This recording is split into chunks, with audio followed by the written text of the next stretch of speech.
नमस्कार। खबरों की खबर में आपका स्वागत है। ऐसा लग रहा है जम के बारिश हो रही है दिल्ली में, इसलिए रंगे सियार की हकीकत सामने आ रही है। एक तो शीश महल में जांच के आदेश दे दिए गए हैं, पूरा भांडा फूटने वाला है कि कहां कहां से इसने संगमरमर और पर्दे और कमोड खरीदे।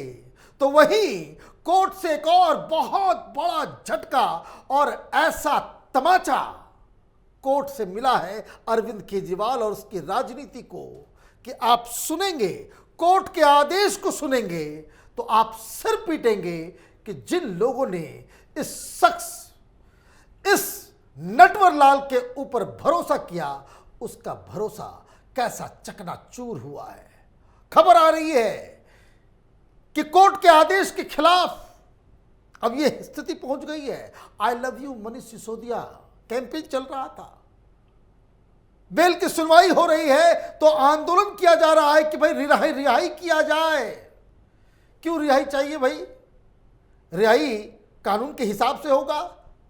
इस केजरीवाल के कहने से कि मनीष सिसोदिया कट्टर ईमानदार है तो वो कट्टर ईमानदार नहीं हो जाता, क्योंकि कोर्ट कह रही है कि इसका दिमाग और यही पूरा मास्टर माइंड है शराब घोटाले का। तीन चीजें हुई है कोर्ट के आदेश में, चाहे वो सीबीआई का केस हो चाहे ईडी का केस हो, इन दोनों ही मसले में कोर्ट ये मान रही है कि घोटाला हुआ है, इलीगैलिटी हुई है, घूसखोरी की गई है। सवाल मनीष सिसोदिया का है तो सीबीआई से तो बेल नहीं मिला, ईडी से भी बेल नहीं मिला, और आज कोर्ट के आदेश को सिर्फ आप सुनिए कि कोर्ट में जस्टिस एम के नागपाल ने अपने ऑर्डर में क्या लिखा। यह किसी पत्रकार या किसी नेता का भाषण नहीं है, यह कोर्ट ऑर्डर है 80 पेज का, जिसके तहत, जिसके थ्रू मनीष सिसोदिया के ईडी के केस में जमानत रद्द की गई है। क्या लिखा हुआ है? Sisodia was responsible for changing the eligibility criteria of the wholesalers and their profit margin, and this was done without any discussions or deliberations in the group of ministers. It further emerges out from the above that this applicant, means Manish Sisodia, was responsible for changing the GOM report unilaterally to suit the requirement of South Lobby. और कितने साफ शब्दों में कोई जज लिख सकते हैं कि ये मास्टरमाइंड है, ये इसने साउथ लॉबी के लिए बिना जीओएम के रिपोर्ट को, बिना किसी डिस्कशन के मनमानी तरीके से इसने ये काम किया, ये इसने खुद किया। ये जो तमाम घोटाले हुए हैं इसके पीछे इसका हाथ है। मतलब सिसोदिया तो नपा। अब एक ही एलिबाई है मनीष सिसोदिया के पास कि वो ये कहे कि हमने कुछ नहीं किया, हम तो सिर्फ अपने बॉस, अपने मालिक का आदेश पालन कर रहे थे। अनटिल अनलेस वो केजरीवाल का नाम नहीं लेता है, ये लंबा जेल के अंदर जाएगा। हो गई इसकी राजनीति। 2 साल से ज्यादा सजा मिलने पे अगले 8 साल तक चुनाव नहीं लड़ सकता। ये पार्टी भी जाएगी, ये नेता भी जाएगा, और केजरीवाल के आदेश की वजह से, केजरीवाल के साथ रहने की वजह से ये सिसोदिया जेल में सड़ता रहेगा। बेल मिलने की तो कोई गुंजाइश ही नहीं है। क्यों? क्योंकि जस्टिस नागपाल ने क्या लिखा, क्या खबर आ रही है? जज Nagpal observe that the evidence on record showed that Sisodia was connected with the generation of proceeds of crime of around 100 crores in the form of advance kickbacks, which were paid by the South Lobby to Vijay Nair. The court concluded that ED has been able to show genuine and prima facie evidence that Sisodia is involved in the offense of money laundering. दूध का दूध, पानी का पानी हो गया। जज साहब कह रहे हैं कि ईडी ने जो सबूत दिए हैं उससे एक बात साफ है कि ये जो मनी लॉन्ड्रिंग हुआ है 100 करोड़ रुपए का, इसमें मनीष सिसोदिया इन्वॉल्व है। लेकिन इस ऑब्जर्वेशन में केजरीवाल की भी गर्दन फंस रही है, क्योंकि जज साहब ने अपने कमेंट में लिखा कि साउथ लॉबी ने विजय नायर को पैसे दिए। और विजय नायर कौन है? विजय नायर तो केजरीवाल के लिए काम कर रहा था। यह एक प्राइवेट व्यक्ति था जो सरकारी कामकाज में पूरी तरह से इन्वॉल्व था। किसके कहने पे? किसके कहने पे? बिना मुख्यमंत्री के दिल्ली सरकार में कुछ हवा तक नहीं चलता। यह विजय नायर केजरीवाल के आदेश पे एक मंत्री के बंगले में रह रहा था। अभी तो इनकी कलई और भी खुलने वाली है।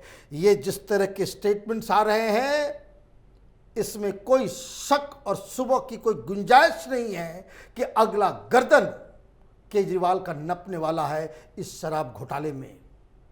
विजय नायर की हैसियत क्या है? जहां विजय नायर का नाम आ रहा है, आप समझिए कि जज साहब कह रहे हैं केजरीवाल का आदमी, केजरीवाल का रिप्रेजेंटेटिव, केजरीवाल के लिए काम कर। भाई इसकी हैसियत क्या है?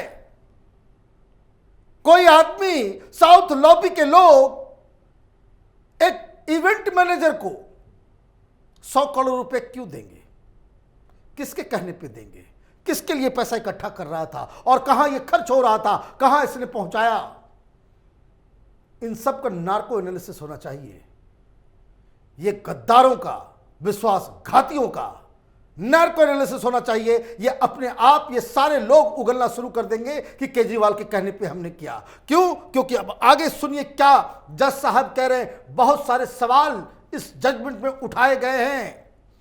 सीरियसनेस और gravity of the offence and its nature or category, the capacity of the applicant in which it has been committed, the manner of its commission, and also certain other factors like impact of the offense as well as the possible impact of release of applicant on society, etc., are the factor which go against applicant and force this court to decide against his release on bail in the present case। बोले बहुत बड़ा ये fraud व्यक्ति है। इसकी जो गलती, इसका जो क्राइम है और उसकी जो सीरियसनेस है कि किस तरीके से ये मंत्री रहते हुए मनमाने ढंग से सब कुछ ये कर गुजरा, एक तो वो कारण है। दूसरा कि जिस तरीके से ऑर्गेनाइज करके इसने ये सारा कुचक्र रचा, खुद तो गलती कर ही रहा था, दूसरों से भी गलती करवा रहा था, साथ ही साथ पूरे सिस्टम को अपने मन मुताबिक, वो सिर्फ इसलिए कि 100 करोड़ रुपए एडवांस पेमेंट में किकबैक ये ले चुका था। कट्टर ईमानदार है। जज साहब कह रहे हैं कि ऐसे व्यक्ति को, इसके रसूख को देखते हुए और अगर इसको छोड़ दिया जाए तो समाज को क्या मैसेज जाएगा। ये तमाम ऐसे फैक्टर्स हैं, क्योंकि सीबीआई केस में भी हाईकोर्ट ने क्या कहा कि ये तो 18 मंत्रालय का मंत्री था, ये बहुत रसूखदार है। इसके पीछे इसको बचाने के लिए तो मनीष सिसोदिया को बचाने के लिए दिल्ली का चीफ मिनिस्टर खुद बेकरार है। वो खुद सड़कों पे आ रहा है, प्रेस कॉन्फ्रेंस कर रहा है, जगह जगह कह रहा है कि भाई ये निर्दोष है। ऐसे व्यक्ति को अगर आप छोड़ देंगे तो ये बाहर जाएगा, एविडेंस को भी बर्बाद करेगा और गवाहों को भी इन्फ्लुएंस करेगा। ये सारी चीज़ें ये ईडी के केस में हैं। 2 पैरेलल इन्वेस्टिगेशन, एक सीबीआई के द्वारा, दूसरा ईडी के द्वारा। ईडी जांच कर रही है कि ये जो 100 करोड़ रुपए या फिर इस घोटाले से जो पैसे कमाए गए वो हवाला के जरिए अलग अलग राज्यों में पहुंचाया गया। गुजरात, गोवा, पंजाब, उत्तराखंड, हिमाचल, वहां जो आम आदमी पार्टी चुनाव लड़ी, वो पैसा कहां से आया? इसी शराब की पाप की कमाई से। ईडी कह रही है कि हमारे पास सबूत है। कोर्ट में जो सबूत पेश किए गए, जज साहब कह रहे हैं प्राइमा फेसी ये सिसोदिया इसका मास्टरमाइंड है।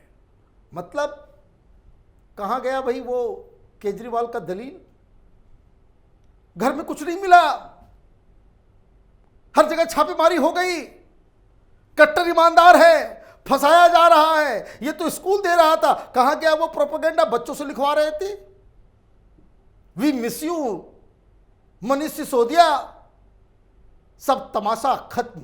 रीजन, ये झूठ बोलने वाले जो लोग होते हैं, जो मीडिया को पैसे दे करके अपना प्रोपेगेंडा करने वाले लोग होते हैं, उनकी झूठ का दायरा वहीं पे खत्म हो जाता है जहां एजेंसियां और कोर्ट की दीवारें शुरू हो जाती है।